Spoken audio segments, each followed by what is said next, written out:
My guest on the Freedom Pact podcast today is software developer, musician, businessman, Julian Peterson. Welcome to the show, my friend. Oh, thank you very much. Thanks for having me. So, before we get into the interview, right off the top, a few people may be aware of who you are, maybe not. I saw on a recent podcast you did with your sister, she described you as the elusive Peterson. What does she mean by that? Well, I think that she means that I didn't want to come on her podcast for a really long time, and she was bitter about it. No, I think that I just kind of live a more private life than the rest of my family. I think my mom, more by association with my dad, has is a little bit more in the public eye, and Michaela has always kind of enjoyed. She's a little more extroverted than me. She enjoys speaking out a little bit more. So I think that it was just more natural for her and certainly for my dad. They're kind of the two go-getters in terms of being public. So I just kind of um, never felt like it was something. It wasn't really a goal of mine to end up in the public spotlight in any way, and it still isn't. Although, like I said in that podcast, it was more as because I was just living life. I was starting a family and starting my career and doing all those things, and those were taking priority. And yeah. Well, when I spoke to your mother on this podcast, I had a similar sentiment in that you said that you've had real no interest in being a public persona because you didn't think you'd done anything yet that deserved that. So now you have. Is it fair to say that meaning and purpose is very important to you and always been at your core? Yeah, I think so. I think so. I mean, obviously, growing up in my parents' house, it was kind of instilled into me from a young age that was always something that you needed to be pursuing is something that's meaningful, and that was kind of the best direction that you could point in your life. And so, yeah, when I said I didn't really have much to say yet, is because I was trying to find, I guess, trying to find exactly what I was going to do. I was young man in his 20s, still figuring things out, building a relationship with my now wife, and starting a career as a developer and doing all those things. And so I wanted to, if I was ever going to say anything publicly, I wanted it to be about something certainly important and something that I have at least some experience and knowledge about, so that I can talk about that and not about myself, or at least not in any shallow way. Yeah, no, that's really commendable because I imagine in your position, coming from a family like yours, it would be very easy for you to put yourself out there and be invited onto so many podcasts like this, news outlets. I imagine many people have reached out to you in the past just by association, but now you've actually done something to sort of scratch that itch of meaning and purpose. What was your own personal motivation behind the creation of Essay? Yeah, so there's a number of different motivations, I think, that kind of led into wanting to do that project. I started I started doing kind of software work with my dad and his team a few years ago. We were building online education tools, and we were trying to build a platform for it. And that project never really came to fruition in the way that I'd imagined it. But kind of midway through developing it and building it, we thought, okay, it's actually time to narrow this down, because we were kind of getting lost in our own ideas. So I noticed that 150,000 people had downloaded my dad's essay writing guide from his website, and I thought, well, that's as good of an indicator as any of kind of a market need. And I also have always been interested in writing, interested in communication, and it's something that good writing and quality communication is something that is so necessary in the time that we're living in. I mean, people are writing all the time. They're writing emails, they're writing messages, they're using social media to communicate, and so much of it is quick and not very thoughtful. And so building something that's geared towards thoughtful communication, deep thinking, and and thinking about important things that motivate you, was just something that I thought would be a wonderful thing to kind of bring into the world, and see what comes of it. Hmm. Yeah, I when I saw you on the podcast I mentioned, I remember my co-host messaged me and said that you have to listen to it because he said this Julian guy I've never heard of, he's got a lot to say, he's very well spoken, and I went online and I was reading the comments, and a lot of people shared that sentiment. So I'm really glad now that you've got this to be able to come out and share your message. 'Cause I think you're brilliant on so many topics. Just as you mentioned the essay, if you could just explain to people who aren't familiar, or maybe hadn't seen that podcast that you did, what it is exactly at its core and what you think that something like that can bring to the world. Yeah, so Essay is it's a writing platform. It's kind of a word processor, and the goals that we had while building it were to help people think through the editing process, structure the editing process, and improve the way that they write. And so most writing tools now, there's a ton of wonderful writing tools out there, but most of them have two different things that they do. Is they give you a ton of formatting options, or they give you auto correction or auto suggestion features. And so they help you make a good looking document, and then they improve your writing for you. And both of those things are immensely useful. But what they're not particularly useful for is teaching someone how to communicate effectively. They actually kind of take away from building that skill. And so what we've tried to do with Essay is make a piece of software that still allows you to use a word processor in a sort of natural way, but where the motivation behind the app is to improve that aspect of writing, the part that's about figuring out your own thoughts, structuring them, rethinking them, removing them if they don't make any sense, or if they don't fit in with the general topic. And so it's a platform that has right now 4 different main tools or ways of interacting with it. There's the outline tool, which helps you outline your main ideas when you're writing, and it's not, despite the name, it's not just for essays. You can write pretty much any relatively short or long form documents in the app. But outline is for breaking down your idea into topic sentences, and so things that you can expand upon.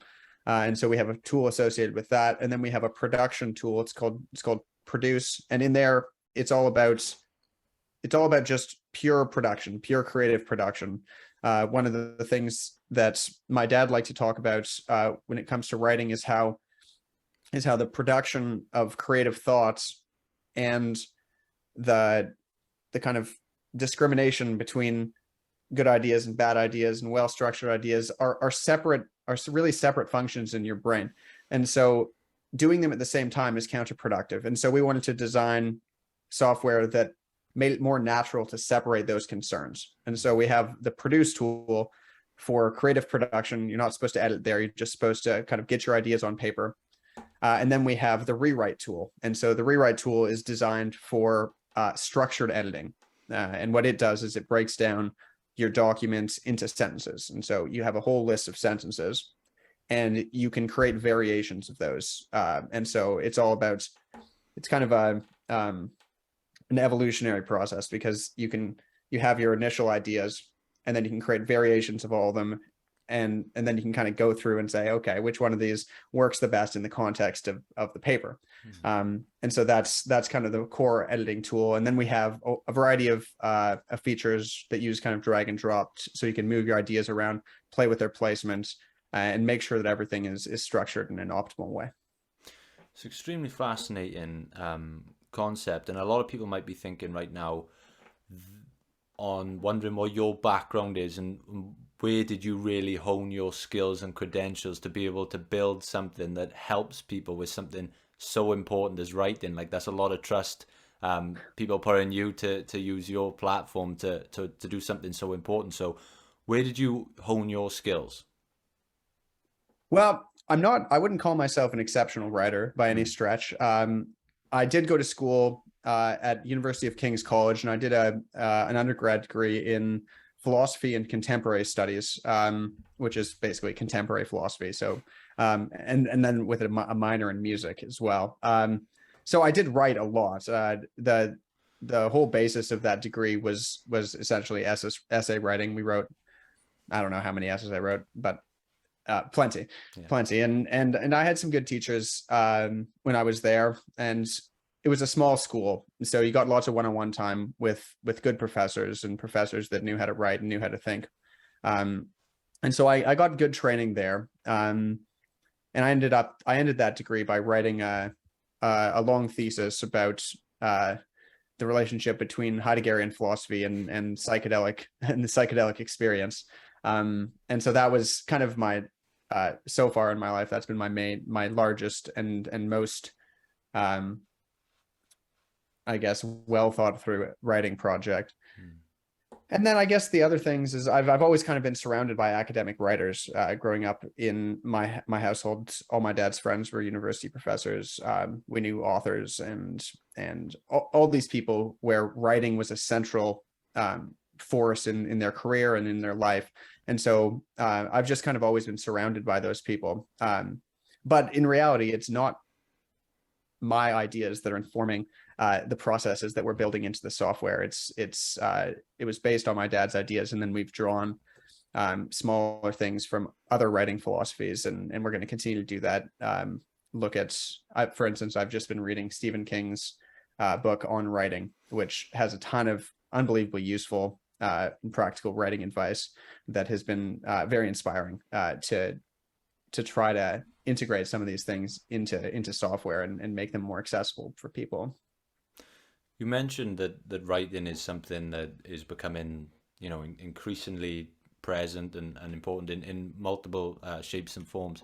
And I personally find that when I'm learning about a topic, when I'm reading, when I'm listening to a podcast, in the last year or so, I started writing newsletters for the podcast audience, where I would sort of regurgitate these ideas down on paper.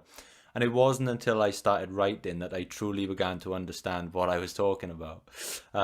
Why do you think writing is so important and so powerful? Well, I think really it's what you just described. People are learning things all the time, right? You learn things as you're engaging in conversation.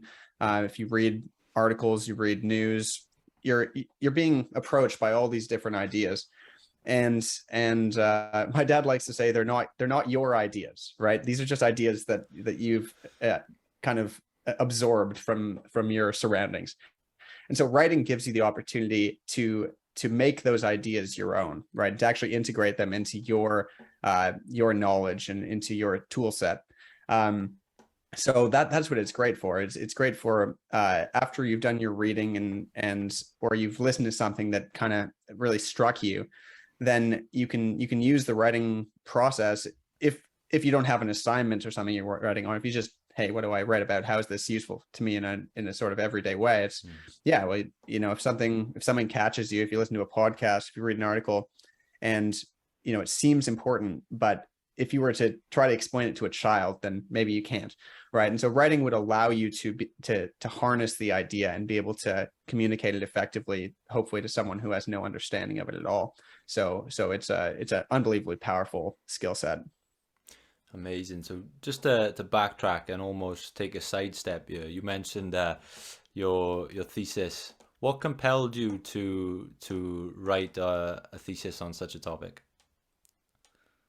Well, there was a number of things. One, my dad had introduced me to a whole bunch of psychedelic literature at the end of my third year of university. He was really he was very into kind of exploring those ideas, and he introduced me to a couple books. And then I was like, oh yeah, this reminds me a lot of some of the weirdly enough, this reminds me a lot of some of the Heideggerian readings that I had been doing. And I was like, why is that? Like, what is this parallel? And so really it was just a parallel that I found between a few things that I was reading that I was surprised was there. And I thought, okay, well, this is a surprising parallel. It'd be kind of a unique topic to explore. It's fascinating, right? You get to you get to explore consciousness and perhaps how it developed and how it can be modified.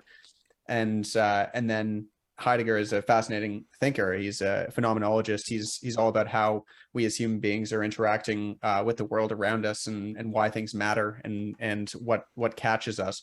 And it just seemed like a really interesting set of ideas to dive into, and it was also something totally different. And I think that if you're choosing a thesis topic, choosing something that's unexplored is a commendable thing to do, right? It's really what you want to do with the thesis, is something interesting that has not been explored very, very deeply before. And yeah.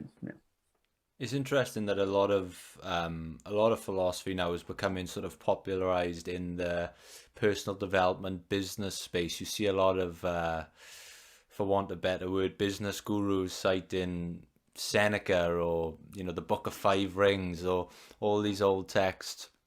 Is there any particular philosophy or philosopher that you sort of go back to more than ever, especially now where you're entering such a crazy world such as the business world? I have not read that much philosophy in the last little while. I have two kids under 2.5, and so I think that they're offering all the philosophy that I can handle at the moment. But I think that the philosophers that I've read that connected most deeply, I guess, with the way that I've experienced the world since reading them Heidegger would be one of them, because of the way he talks about meaning, really. And it was interesting because my dad hadn't read a ton of Heidegger when he wrote his books, but because I had been exposed to a lot of his ideas growing up, when I read Heidegger, I was like, wow, there's a lot of similarities here. And I had been brought up to believe that the things that were important were the things that caught your attention. And so Heidegger goes into that very, very deeply, with a variety of concepts that he likes to write about. And so his thinking really impacted the way that I understand the world. And then we read all sorts of very interesting things when I was in school. We read the pre-Socratic thinkers. There's a thinker called Heraclitus, and I think this is one of his quotes. Is he says you never step in the same river twice, which I thought was a very interesting idea. And that kind of is a tenet that you can kind of live by a little bit. Is you kind of can go into every situation with an open mind, as in the situation is always changing. You don't want to become jaded by your own experiences. And so I thought that was a very cool aphorism that I think all those pre-Socratic thinkers, they were kind of one-line philosophers, and very, very interesting and deep thoughts. Yeah. How have you found the sort of transition through, obviously, starting this idea, building the software, doing all the fun stuff, the stuff that brings you meaning and purpose, and then getting to a point where that process, reaches that switch where it goes from the creation stage to the business stage? How have you found that crossover now? Yeah, it's been tricky. It's a lot of learning. I really am not a business person in any way, or at least I wasn't until very recently. So I've had to start to learn a lot of the stuff that I didn't have a ton of interest in before, but has turned out to be more interesting than maybe I gave it credit for. But I've been building a team for this product, which has been very, very interesting. And so learning how to manage people, and learning how to maintain those relationships and motivate people has been very interesting. I've been having to deal with taxes and budgeting and all that fun stuff. So luckily I'm not too afraid of numbers. So it works out all right. But in some ways I wish I was coding all the time, because there's wonderful creativity that and being able to build products and to build ideas and to prototype them is such a satisfying and fun part of product development. And so I definitely miss that. But I'm still involved in like more of the product management and the product design side. And I code probably a couple days a week on this, and I have other coding projects. So, so yeah, it's been good, but yeah, it's been a tough transition, but also a very exciting transition. We have been extremely fortunate, that I have access to kind of a connection network and through an audience that, I wouldn't otherwise have if my dad wasn't who he was. Um, and so I've been really fortunate that a lot of people have used the software in its early stages and have given us wonderful feedback and been really engaged. And so that part of it has been unbelievably exciting and motivating, because people actually care about this, and we have a really wonderful early user base that's helping us guide the development of the product, and so that's been wonderful. You mentioned the joy in the creative side, and earlier you touched on you did a minor in music, and I was listening last week to the EP you put out. I was particularly enjoying "So Far Gone." I thought the melody line, it was like catchy but not predictable, which I always enjoy. And so I just wondered, on a personal note, who are your sort of musical interest? Who gave you that creativity? Where do you look to? Where do you listen to? Well, I've gone through a number of musical phases, I guess, with what I listen to. Certainly my biggest early influences were kind of old school country, like Hank Williams and Hank Snow and Johnny Cash and Johnny Horton, Hanks and Johnnies, and then the Beatles. I listened to the Beatles like almost exclusively when I was like, I don't know, 7 to 11 years old. I know their catalog ridiculously well, and they were very, I guess, well, they were huge influences in the way that I understand music and listen to it. And then later, kind of 70s rock, Led Zeppelin and Pink Floyd. That was my middle school. And like Queen's The Stone Age and that sort of heavier stuff as well. And then more recently, a lot of kind of folk and country. I'm actually pretty eclectic now. I don't really have a phase that I'm in anymore. I listen to pretty much every type of music weekly: classical, jazz, like Billie Eilish and Post Malone are like those guys. Those are like modern musicians that I find exceptionally talented and interesting. So yeah, but I think as a kid you often go through musical phases which can be very influential. So I would say kind of Beatles and 70s psychedelic rock were, and then country have all been influences in my own musical kind of songwriting style. Yeah, I was picking up on that a little bit, because what I was noticing is that the sort of chord progressions, the chord patterns almost sounded a little bit country folk, but the sort of lyrics didn't follow the sort of conventional sort of country song. It was a big mix in there. It was really interesting to listen to. Oh, thank you. So obviously you're a songwriter. What are the main differences in your process towards formal writing, through your essays, for example, and when it comes to writing something like a song that just opens you up to this endless creativity? Yeah. I mean, it is a pretty different style of writing for sure. I mean, with academic work, you almost always start with well, I mean, if you know what you're doing, you always start with research, right? You take notes, you read a lot, and you learn something that you want to say about a topic, and so it always starts there, and then you kind of build on that.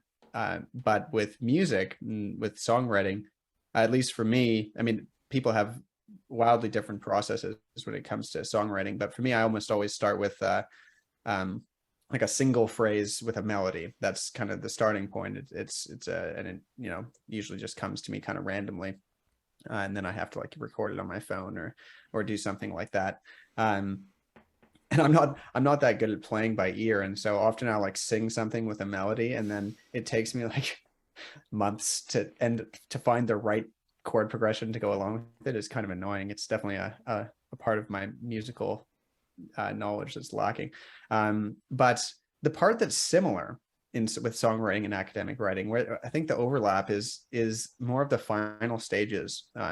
So when you've got a whole song written and it's got a structure, then it's really, really helpful to do fine editing. I don't think people do this very often with their lyrics. I mean, some people do, like the way Paul McCartney wrote lyrics, right? Is he just kind of wrote sounds that went along with the melody, and they were kind of nonsensical, and then he would, build a story after that. So I mean, it is something that people do, but going through your song line by line, and making sure that it's a story and it's coherent, and that the cadence works well, and it's interesting, and going through and doing those small edits is extremely useful, and it's the same thing with finishing an academic project or a fictional piece of writing, or really any writing. Is those final edits are what can make something an excellent piece of art or work. Have you seen just a side topic, have you seen the Peter Jackson Beatles documentary yet? I've watched some of it. And it's great. I'm really enjoying it. The maximum amount of time that my wife and I can spend watching something is about an hour before she passes out. And so, but she has a good excuse with a 3-month-old. No, for sure. So that one was a little long for us to get through, but we watched an hour of it, and then we haven't gone back to it since. But it seems like my parents watched it, and most people I know watched it, and it seems like they did a fantastic job putting that together. It's clear that your creative side is so important to you, and I imagine that's something that may be instilled in you from your mother. I remember when I was talking to her, she was telling me about art and the importance of exploring your creative side, and it was really interesting because it was your sister who described you as a very structured, organized individual, which you wouldn't really put hand in hand with the creative type. Yeah, well, honestly, that kind of gets in the way of the creativity. There's a little bit in terms of my personality. There's certainly a little bit of butting heads that goes into it. I have to, in order to be purely creative, I really have to kind of block out that side of me, and try not to be self-critical, or to edit as I go, and just be creative. So those things certainly don't complement each other. Usually, the most creative people are generally not the most organized people. And so, yeah, but yeah, fairly organized person. I try my best anyway.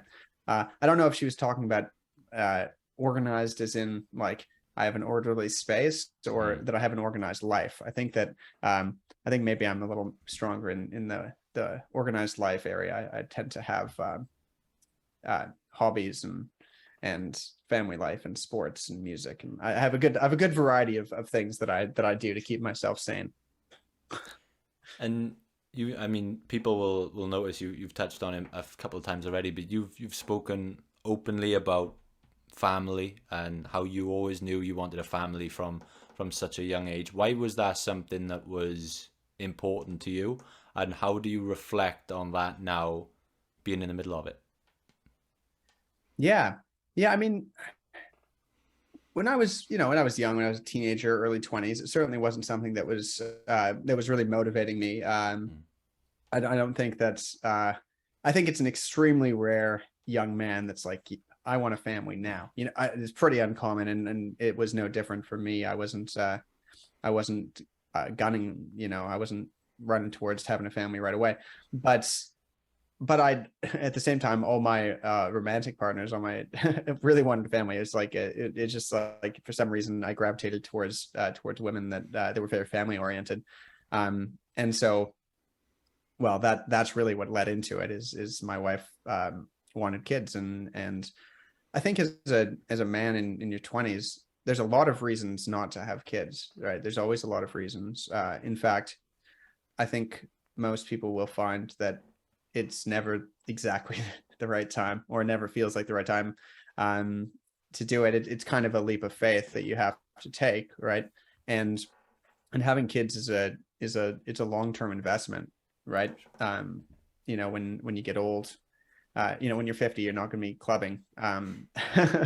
It's going to be nice to have a connection to younger generations, and so it's a long-term thing. And And so that was part of the reason that I decided, yes, okay, I will agree to have kids at a young age, because that means that when when I'm middle aged and I'm in my 40s, then I'll, first of all, I'll still be a young person when I can see my kids grow up and be relatively healthy with any luck. Um, and so that was kind of what went into the thinking of, yes, I can do this now. But now that I'm in the thick of it, it's a lot of things. It's a very complicated thing to explain, right? You're very busy. It changes things dramatically in terms of what your priorities are, what your freedoms are, and all that. But little kids are also unbelievably fascinating little creatures. Watching them develop and being a part of that development is one of the most, I'm sure, fascinating things that a person will do in their lifetime. My son is he's about 2.5. We just potty trained him, and his language is developing so quickly and in a fascinating way. It's just so cool to watch every day. New sentences, new expressions.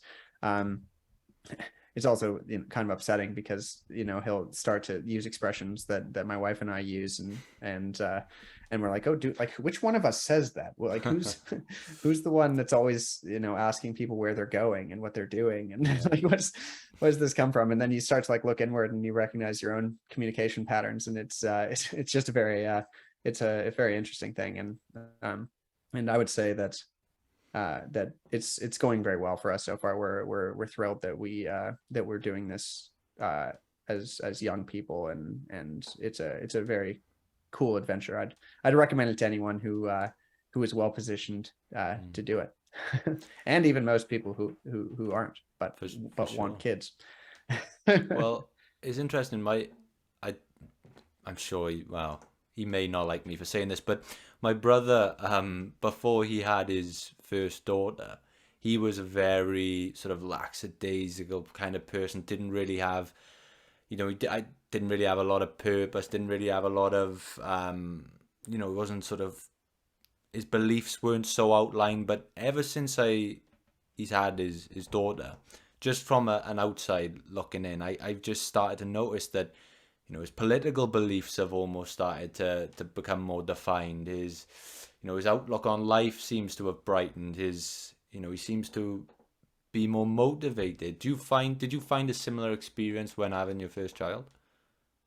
Yeah, I mean, well, it was a very weird time when my son was born. It was he was born in May 2020, and so like we just didn't see it. We're in Toronto, and there was lockdowns here forever. So it was pretty much just my wife and I and our son for the first year of his life, with other people watching on from a distance. My mom was there fairly often. She was kind of the only person and like 2 friends that was in our circle. So it was pretty weird time to have a little kid. But in terms of the way it changes your priorities and kind of focuses you as a person, absolutely it does that. Because you're not thinking about yourself anymore, right? Politics becomes a lot more relevant if you're thinking about your children in the future, and about your community, and having a family. It places you both in the future and in your community, and so politics and having clear priorities there certainly becomes more necessary, and so it definitely does that, and you want to have a good career. You need to, right? Life becomes more expensive, and you want to support your family, and so that you need to do that, and it really sets your priorities in order by necessity, and grows you up as a person.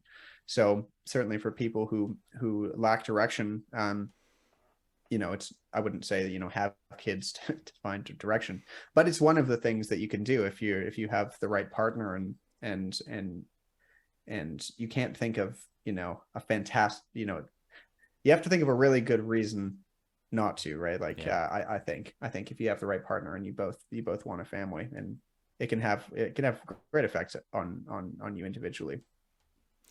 Yeah. So purpose has been quite a prominent theme of this conversation so far. I wonder what advice you would give to sort of young people out there who may be feeling lost, who may lack purpose, lack meaning, and find it difficult to define what that is to them. What advice would you give to those types of people?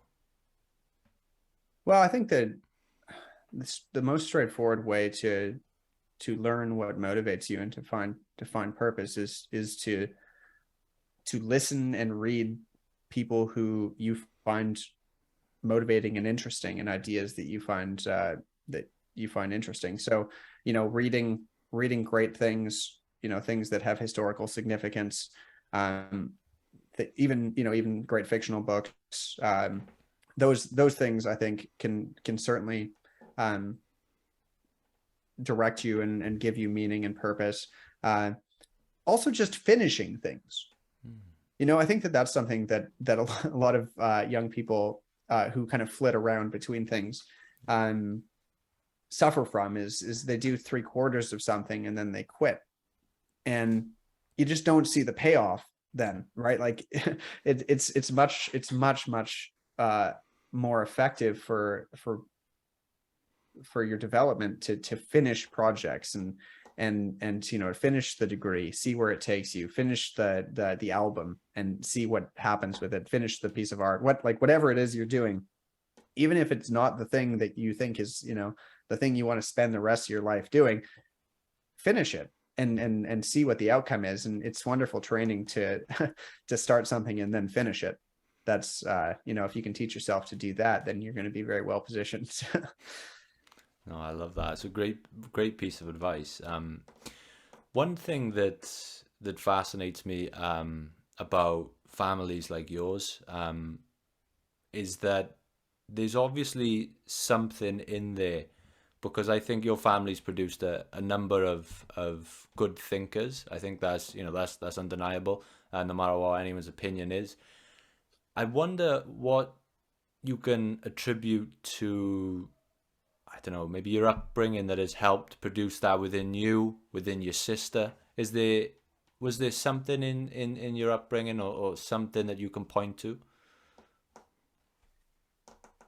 I mean, there's a couple things I think that make it more likely that you grew up with, I guess, the ability to communicate and interest in ideas and that sort of thing. I mean, we were certainly a family that was we are communicators. We're extroverted. There was a lot of talking going on in our house growing up, and talking about deep things. Usually, my dad treated us as kids, and both my parents they treated us like we were not adults, but certainly human beings, and mature human beings. And I think that if you introduce your children to the idea that they can communicate about important things, and that they can develop their opinions and those sorts of things, and are free to communicate them, then that's a wonderful way to build those skills. And we always had dinner together as a family, and we had these little traditions we had that allowed us to build our communication skills and to feel respected. And so that was one thing. And my dad also had a huge focus on negotiation as a skill to develop in children. And so that was something that I think we were brought up on, is learn how to negotiate, because that's going to be the thing that makes the outcomes of your life way better, right? I mean, relationships, careers, pretty much anything that you do in your life is dependent on your ability to negotiate. So I think that was instilled as a really important skill set to develop when we were kids. So that worked. And then, just kind of a general orneriness in personality. So, we,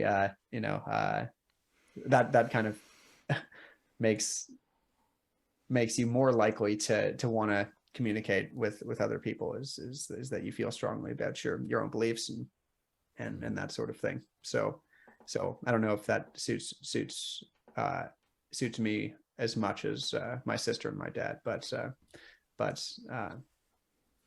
yeah, I think that our family is certainly like that. I think for a lot of for young men, maybe when they're going through that sort of angsty phase, it's quite common for them to maybe not want to listen to the advice of their parents, or for young men to not want to listen to the advice of their fathers. And in your situation where your father's produced, multiple books that have affected so many young men, did you find that something that you were able to look to learn from those types of books, or did you try, or was it kind of hard and found yourself to sort of disassociate yourself from those? It's hard, really, I'd imagine. Yeah, it's a strange thing. I mean, I think I was fortunate that I wasn't super young Hmm. when that all happened. I'd finished my university degree, um, and I was already in a relationship with my now wife, and I had started building my current career at that point when he started to get famous. And so I think I was quite lucky to be grounded in those three areas when things went crazy for my family, and that did help me. But in terms of taking advice from your father, you know so I think you certainly do that more as a child than as an adult. Once you become an adult, if you have a positive relationship with your parent, then, well, hopefully you're not just listening to them and doing what they say. Hopefully you can communicate with them as an adult and negotiate and figure out where you stand and be introspective and make your own way. So I think that, um, well, I think I respect him as a father and as an academic and as a thinker. And so, but I also, look at everything with it and take it with a grain of salt and with and hopefully think through it in my own mind and make sure that it's in line with my own priorities. So just hopefully just like when I'm listening to anyone else, I try not to to treat him like my father who I'm Hmm. rebelling against. That's just I think I'm too old for that. I hope. Well, lastly on this subject of family, before we start to wind down and I get into the questions we ask every guest, in a situation like yours, I mentioned earlier, I've really admired the way that you've handled yourself. That you've done it with a lot of a lot of integrity, a lot of humility. There are a lot of people that would have taken, the opportunity and ran with it, but you've come in and stayed true to yourself, which I really really do respect. I just wonder what comes with being the son or the brother of a public figure. Is there imposter syndrome in there? Is there insecurity? Because I imagine from the outside looking in, I know a lot of people think that must be all sunshine and rainbows, but when you flip and you're actually in that situation, I imagine it's not the case. No, it certainly isn't the case that it's all sunshine and rainbows. There's positive elements of it and there's negative elements. It was a dramatic change in my family life in 2016 when my dad became famous. There were reporters lined up down the streets and for a very long time, and honestly, it hasn't really stopped since then. So it's been 6 years of not personally being in the spotlight, but certainly the some of the most important people in my life and being in the spotlight, and so that's been difficult in a variety of ways. It's you kind of you lose the relationship that you previously had with them Mm. just because the whole context has shifted, and so it's been a learning process and something that you kind of, I mean, with all relationships, you have to work to maintain them as situations change. And so this is just an extreme version of that. And so that's been tough. It's not an easy thing to do. And when people get famous and go into the public spotlight, it's a dangerous thing to do.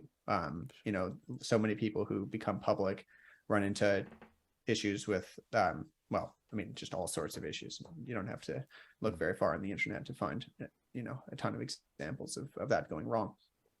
So staying grounded, maintaining those personal relationships, not leaving all your old friends behind, right? I think that's a big one, is keeping the connection to your community and making sure that you don't lose that. That's been a big thing for me. But I mean, there's been positive elements too. It's been wonderful to see my dad's ideas make such an impact in the world, because obviously they were the values that I was brought up on, a lot of them, and so it's very cool to see those be magnified and be taken up by so many people. And I think that over the last year and a while, we've been managing to find more of a balance in the way that we manage our personal relationships as a family, and that's still a work in progress, but hopefully we can continue to build on that and improve that, not lose it to the crowd. Amazing. Well, I really appreciate you speaking on that. I know it's not, it's not something that you probably love doing, but I really appreciate it. And as we sort of move now towards the end, there's two questions that I ask every guest that come on the show, regardless of the topic. And the first one is, what books have had a massive impact on your life? Yeah, I mean, there's quite a few. Harry Potter. No, I'm just kidding. I won't talk about that. Well, I wouldn't blame you. I'm a big fan. I did read it, like all those books, like probably like 40 times as I was growing up. So certainly those would have a major impact in my life. But Crime and Punishment was a huge book for me. I read it. I half read it when I was 12, and then I half read it again when I was 14. I guess I wasn't ready for it. But then I read it again as kind of I think it was 17 or 18 years old. I was just graduating high school, and then I read a lot of the other Dostoevsky books. So his writing has been very impactful for me. And then I read a lot of fiction books as well. Those kind of stories are something that I appreciate. I've read a ton of self-help and those sort of more nonfiction books as well. But recent books that I've read that I've really enjoyed are Where the Crawdads Sing. I thought that was a brilliantly constructed story. That one gets a lot of hate online, but I think that's pretty unfair. My girlfriend, just funny enough, she read it. She thinks she finished reading it yesterday, and she said to me that she loved it. She thought it was amazing all the way through, right up until the ending. She said it was a bit out of left field. Yeah. Well, I think the way the story wraps up, you do have to suspend belief a little bit, but of course it is a story. Not all the detail is in there. It's not like a totally unbelievable ending, but certainly isn't like it isn't. It's not something that you would have necessarily expected to happen. I don't want to give it away if anyone wants to read it. But those are great. And then Aldous Huxley's books were extremely interesting to me when I was in my early 20s. The Doors of Perception, and a lot of his books, Brave New World, and I pretty much read all his books when I was in that period. And I think he's an unbelievable writer and very deep thinker. So his books were of immense value for me. Yeah. Amazing. So the last question I have for you, and the answer could be anything. It could be, it could be your work, it could be your family, it could be whatever. But right now, for Julian Peterson, what makes a life worth living? Yeah, I mean, for me, it's always been a balance.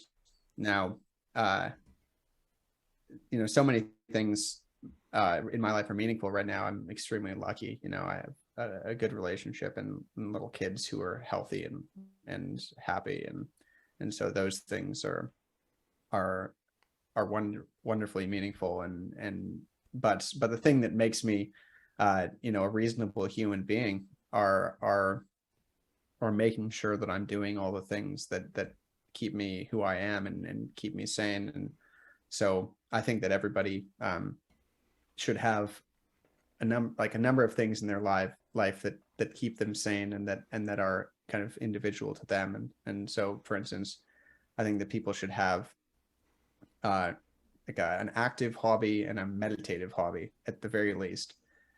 Something, and ideally there's one of those has a social aspect as well. So for me, I play hockey a couple times a week, and I go to the gym, and so that works to keep that side of me satisfied. And then I play music as a more meditative practice, and so that's something I can just pick up at any time and kind of tune out the world, and that kind of brings me back always. So I think just having that balance of things that keep you grounded, as well as the main meaningful things in your life, like family and career. I think that's what really does it and keeps life worth living. Love it. Well, I know you're not a big social media guy, but where can these people listening connect with you, find Essay, maybe even the site EP? Where can they find you and everything you do? Yeah, so if you look up Julian Peterson on Spotify, there is me and another guy. So my EP is called Sight, and that's on Spotify, and I think I have a YouTube page that has not very many subscribers, but it's on there too. And you can find me on Instagram. That's the platform I use mostly for social media. Julian, you can just look up Julian Peterson on Instagram. It's one of those. Julian Peterson 1 is the actual handle. And then for Essay, you can find it at essay.app. And it's got a 2-week free trial, so you can try it out and see if it is interesting to you. And if it's not, then we'd love to hear why. Yeah, that'll do it. Amazing. Well, I'll make sure all that is linked in the description below, including that 2-week free trial. Julian, thank you so much for joining me today. I know you don't do a lot of these, so I really appreciate your time. I'm a big fan. I'm a big fan of you and the way you speak on certain topics. So it's been an absolute pleasure to host you today. Well, thank you so much for having me. It's been a pleasure.